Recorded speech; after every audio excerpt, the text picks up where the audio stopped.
Welcome to the channel. Thank you everybody for tuning in. Join me on today's video where I will be introducing to you guys a brand new watch brand. Now this is called Decypher watch, and this is bought to us by the same people that bought us Seig Flamma on AliExpress. Now they are starting a new brand up, and I think they've also got another brand coming out. So if you haven't subscribed already, make sure you subscribe. Keep up to date with all the latest watches coming out on AliExpress. So with the unboxing here, I do have, as you saw, the box, standard cardboard box. And you've got a little booklet here. Let's have a look what we have in the booklet. You've got a really nice suede-like cloth. Definitely keeping that handy. It's a really nice cloth. And nothing else. So that's strange. No booklets or anything like that. Now let's go ahead to take this watch out. Now the first thing that you'll notice is this is one crazy looking watch. It's probably the most obscure piece that I have reviewed on this channel. It just looks really crazy to look at, right? Go through this watch and let you guys know what all this means and how to obviously tell the time. So anything else? No, nothing else in the box. Pretty standard box. Does have some nice touches with that little cushion, cloth obviously, but there's no other paperwork. So that's quite strange, but whatever, we don't really need it anyway. So let's bring this watch closer up, and what we have here, as mentioned, it is a brand called Decypher, and I think it's quite cleverly named because it is a bit of an exercise trying to actually figure out what this watch does.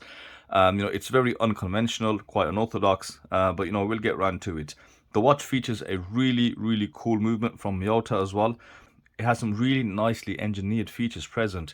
Now, obviously, I understand this is not going to be to everybody's taste or liking. These watches are there for that very small group of people that do like the watches that are really out there. So let's see what we have. The watch does come on a leather strap. It has a crown at the 2 o'clock, so quite a strange position, but there's nothing that is very familiar about this watch. It is all a little bit strange. And let's turn it around, and you do have a slight see-through case back, like I'd call it a little hole there. Let's get everything off. Japan movement, 5 ATM of water resistance, 316L. A limited edition watch as well, and it is numbered. So this one is 976 out of 999. So that is quite interesting. It's got a small actual screw down case back that uses screws.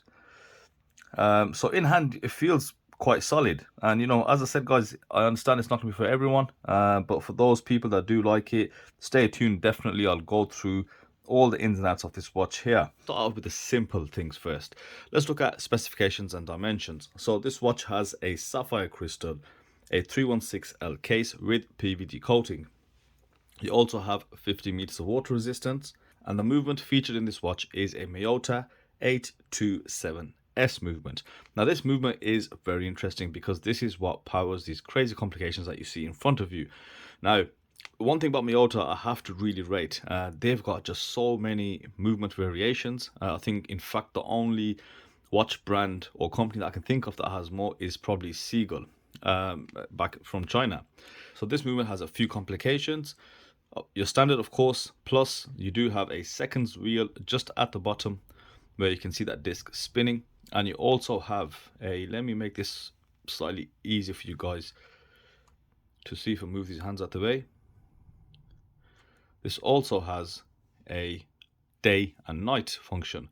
So if you look at the circle on the bottom left hand corner, you can see it's gone from night to day. So effectively a 24-hour dial. Now along with that, you can see this cutout in the center, this rectangular block, and you can see the escapement is perfectly placed dead center. Now that's probably why the crown is at 2 o'clock. The movement itself does hack. It also hand winds. It's a 21 joule movement. I think the specifications are very similar to the Miyota 8215 series. It has the same beat rate, it has the same power reserve, and the same accuracy. Now with regard to dimensions, you do have a 46mm diameter across and on the top. Now the lugs of this are kind of integrated where they go just under the watch, but on wrist it will be 46mm all the way around. You do have a 14mm thickness, which isn't too bad considering you do get dive watches with a similar thickness. I think a watch like this, it looks a lot thicker than it actually is. So I'd take 14mm as a plus. and a 22mm lug width. All right, so let's start to understand how to tell the time. Now, as I said, there is a slight little market for these watches. I have seen some really funky watches that people tend to enjoy. So you've got these halo rings around the minute and the hour hand. And the way it works is you do have a minute track that goes around the outside on the top half of the watch. So as you can see, it starts with here 12 o'clock, 0, 5, 10, 15, and then it moves over to here on the second row of numbers: 15, 20, 25, 30, 35, 40, 45, and so on. Now with the hours, it starts from here 12 o'clock, 1, 2, 3, and then from 3 to 4, 5, 6, and then it comes like around here. Yeah, so it is something that you need to kind of get used to. So let's just set the time. For example, we want it to be 7:30 a.m. So just keep rotating it. Now you're watching the day and night disc. So let's get it to morning, and here we are. So the hour hand is at 7. Now we need that to go to 30. So we bring it around, and the bottom of that minute hand is slightly shorter, and it allows that circle to hit the 30 marker. So we've got it, there we go, and that is 7:30 a.m. Now the dial is a really nice color. You've got this sunburst green, and you can see there's a ton of features on there, and it is really nicely made. There's a lot of great engineering behind it. Looking at the finishing on the hands, this matte finishing with the white halos on the tips, and you've got these solid white printed numbers against this dark green background to give you increased legibility. If ever there was a watch that needs great legibility, it's definitely this one. And looking at the top half of the dial, you can see these sort of semicircles there. They do stand out on the dial. They are 3D, and you can see a sunburst effect on them. And moving to the bottom of the dial, you'll see this really nice rectangular window. Now, I don't know how I feel about that. I think it works, right? It is a funky watch, so you don't know what to expect in the first place. You can see this detailing present. The frame is chamfered. You've got blacked out screws also, and there is a lot of detail present in this rectangular box. So, you know, if you were to just look at it from an engineering perspective, really well done. There's no defects there. Of course, to create a dial like this, it does take a fair bit of work, and I think they've done that perfectly well. Moving down to the bottom, you'll see just above where the 6 o'clock would be on a normal watch, you've got Decipher applied and polished, which I think is a nice touch. And the watch does take some getting used to. Definitely say that. I love the shade of green that is present, and of course the white does contrast against it. Now looking at this case, fully circular case, it does have a slight taper as it goes down, and you've got this green bezel in the center of the case, which does match the dial, of course, and you can see this linear brushing across this PVD coated stainless steel case, and the crown at 2 o'clock with a nice little sign of the logo. Now I think if this crown were at 12, it'd give it another unique feature, and I think that would look quite cool, but I'm conscious that this is open heart, so I'm thinking they've twisted the movement to get that central. So yeah, it's good.